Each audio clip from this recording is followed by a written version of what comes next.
Hello mga farmers, magandang hapon sa inyong lahat, magandang araw sa inyong lahat, ayan.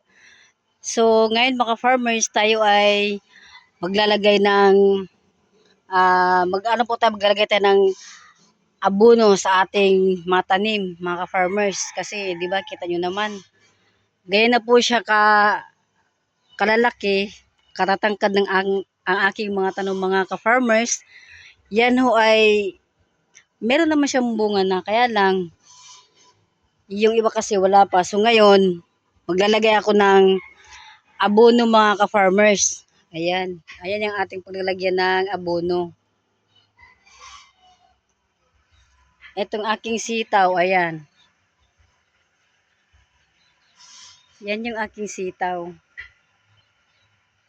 Tapos, ito naman yung aking mga okra. Ayan mga ka-farmers. So, kung napapansin nyo po yung aking video nung mga nakaraan po, so mga maliliit pa sila, tapos ngayon, mga malalaki na. Kaya, kailangan na nilang magkaroon sila ng bunga.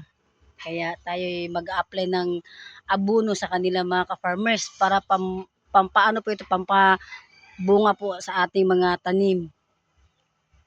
Yan. So, ito na yun mga ka-farmers, yung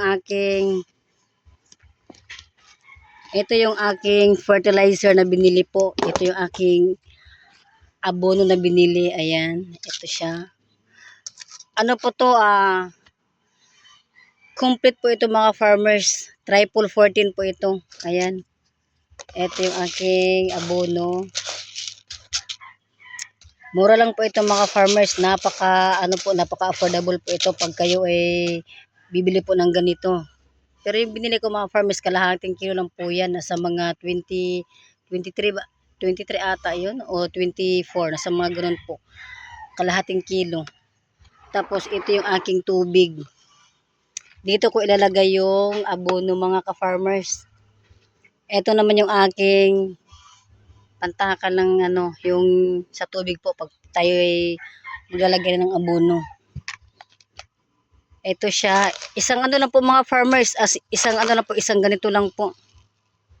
Ayan, isang ganito lang. Tapos ilalagay natin. Pero yung tubig mga farmers, hindi siya masyadong puno, ganito lang po kasi syempre dapat estimate natin yung tubig para naman po tumalab yung tumalab yung abono po mga farmers. Kasi tamang-tama na po yung tubig na nilagay natin eh. Ayan o. So diba? So tayo ay kukuha ng panghalo. Haluin natin. Haluin natin siya ng ganyan para matunaw.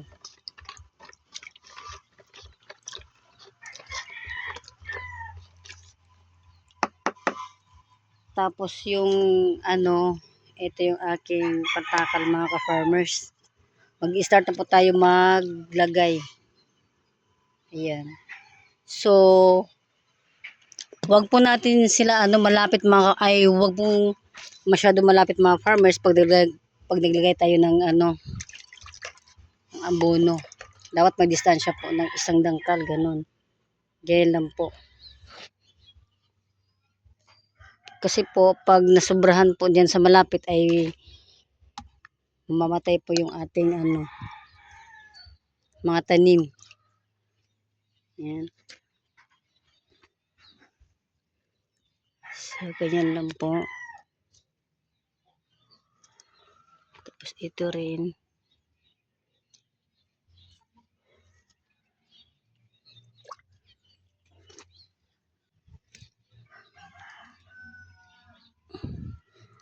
Paano lang po siya paikot. Kasi yung tubig po, na po ito, papunta na po ito sa dun po sa baba. Ito, to ng mga pusa naglalaroan nyo Ayan, maglalagay tayo ng abono sa kanila para magkaroon sila ng bunga.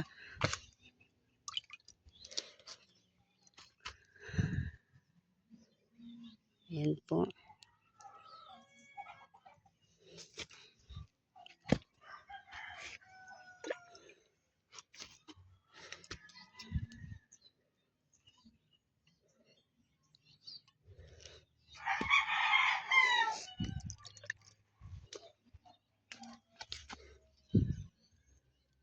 Ganyan lang po mga farmers, napakasimple lang po pag naglagay ng abono. Ayan.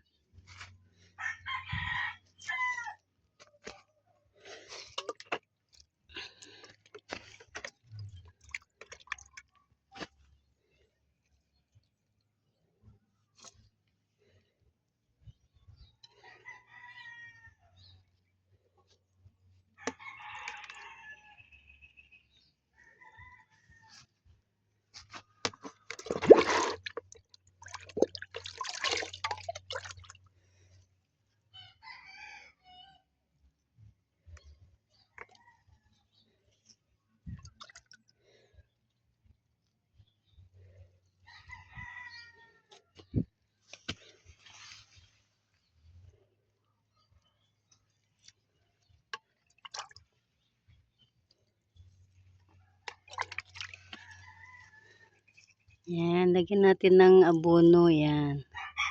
Napaka-affordable po yan dahil ano lang siya. Murang-mura lang po.